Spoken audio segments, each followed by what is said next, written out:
Greetings, great learners. My name is Mr. Simbi and welcome to today's accounting class. Today's class is an exciting one. I have an activity that I want us to do together. Make sure you have a pen, you have a pencil, and you have somewhere to write. You also need a calculator. Let us look at the practice question that I have for us today. It reads, extract from the pre-adjustment trial balance on 28 February, rent income, and we are not given the amount. However, we are given an adjustment and it reads, part of the building has been let for the past 8 months. That means we have a tenant who is using part of our building and they've been using it for the past 8 months. And they are paying us 1,490 per month. The rent for the last month before the year end has not been received, all right? So they have been in the building for 8 months. However, we have a challenge that the rent for the last month, in other words, for 1 month, that is the last month before the year end, has not yet been received.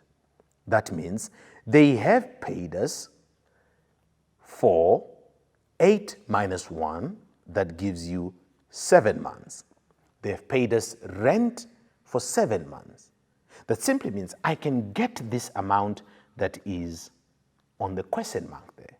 How do I get it? I'll say rent for 7 months multiplied by 1,490. That should give me 10,430. This is the rent that we have already received for the 7 months. But remember, our tenant has been in the building for 8 months. For 8 months, the tenant has been in the building. However, the tenant has only paid us for 7 months. That means the tenant now owes us rent for 1 month. And whenever income has not been paid to us, we then call it accrued income. So there is accrued income in this case, and the accrued income is for 1 month, that is 1,490. How will I record it in the general journal? You have to remember that this is accrued income, and accrued income is considered an asset by the business. It is our money, so we consider it an asset. We must still receive it. So I'll come here, then I'll debit accrued income. I'll debit accrued income. And my accrued income is for 1 month, that is 1,490. And then I need to have an account to credit. You have to remember now that rent, this is rent income, so it is an income account. So income increases on the credit side. So I'll come here, then I'll credit rent income. I'll credit rent income. I'll come and say rent income, and it is 1,490. Very important that when you do this, here is where I neatly typed it. We debit accrued income, and then we credit rent income. After you have completed your general journal, it becomes easy now to do your general ledger. And remember, rent income falls under your nominal accounts section. All right? So I will have total here. I now need the rent that is for the first 7 months. How much was that rent for the first 7 months? You remember what I said when I said 1,490. Multiply by the 7 months, and we got 10,430. That becomes my total brought forward here, 10,430. This is my total, what we have received already. But we are still being owed by this tenant. Remember, we have done it already. Income that is being owed. Therefore, how much is that income that is being owed? 1,490. So in my rent income account, which is an income account, it increases on the credit side. I'll therefore bring the accrued income, which is 1,490. And then I'll now say the amount that I have not yet received, it is accrued income. So I'll come to my accrued income account and I will debit it with 1,490. But remember that when you have done this, your rent income account must be closed off to profit and loss. And in profit and loss, I am bringing now the total of the rent income account, the total here. And I want you to quickly grab your calculator, and in your calculator, I want you to punch. In your calculator, punch in 10,430. 10,430, I'm talking about this one.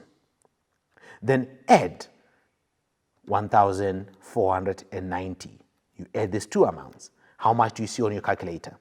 You find 11,920. That is the amount that you then close off your rent income account to the profit and loss with. So it comes here as 11,920.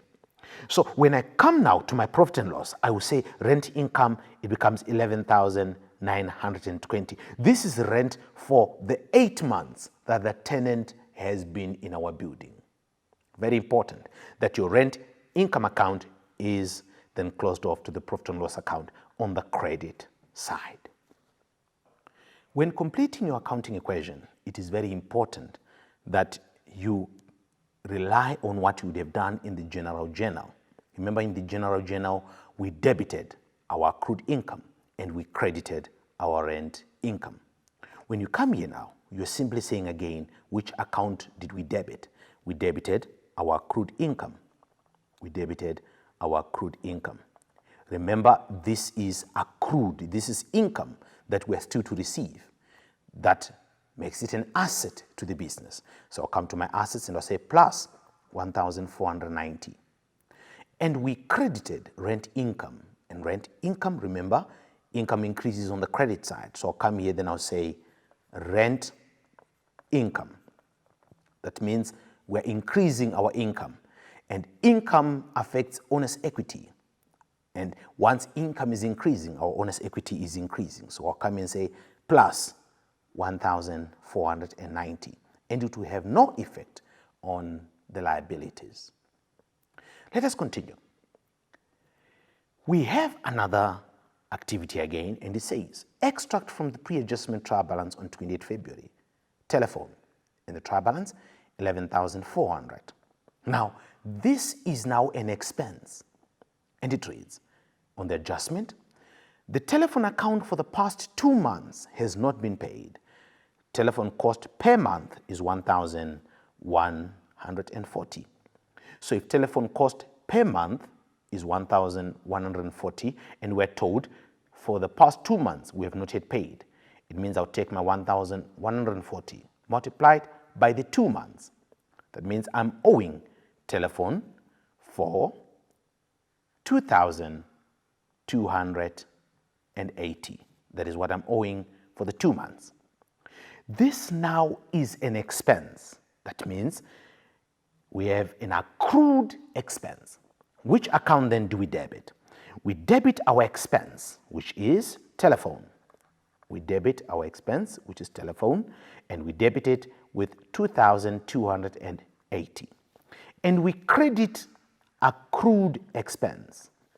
We credit accrued expense. That means now we have a liability in our hands, 2,280. We owe for telephone. And when you come here, there it is. You debit telephone and you credit accrued expense. When you're completed with your general journal, it should make it easy now for you to complete your general ledger. And the first account in my general ledger is telephone. Remember, telephone is an expense. It will increase on the debit side. So I will have my total brought forward, which is the amount that was in the trial balance. And that was 11,400. And remember, in my general journal, I debited telephone with 2,280. So I'll come in, then I'll say accrued expense, 2,280. And then I should close this off to profit and loss. But I need to add these two amounts. And when I add them, they give me 13,680. 13,680. So I'll come here, then I'll say 13,680. But before we go to the profit and loss account, let us look at our accrued expense. The accrued expense, I'm going to credit it now with telephone. And remember, it is 2,280. So I'll come here and say 2,280. And then lastly, we'll do the profit and loss. Remember, in the profit and loss, this is an expense. Telephone is an expense, so I'll bring it to the debit side of the profit and loss. And I'll bring the full amount, which is 13,680. There it is. It is very important that you remember this, that in your telephone account, you close it off to profit and loss on the credit side. Then when you come to your profit and loss, you debit it with the same amount, which is 13,680. Let us now do the accounting equation. On the accounting equation, again, it becomes easy when you've completed your general journal. Which account did we debit? We're going to debit our telephone. So we come here, we say telephone, and remember this is an expense.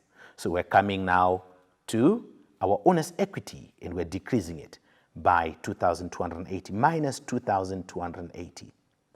And we credit our account with accrued expense. So we come here, we say accrued expense. And then remember, once an expense is accrued, it becomes a liability. That means our liabilities are increasing, plus 2,280. This has no effect on my assets. Dear learners, let us go for an ad break and I'll see you shortly.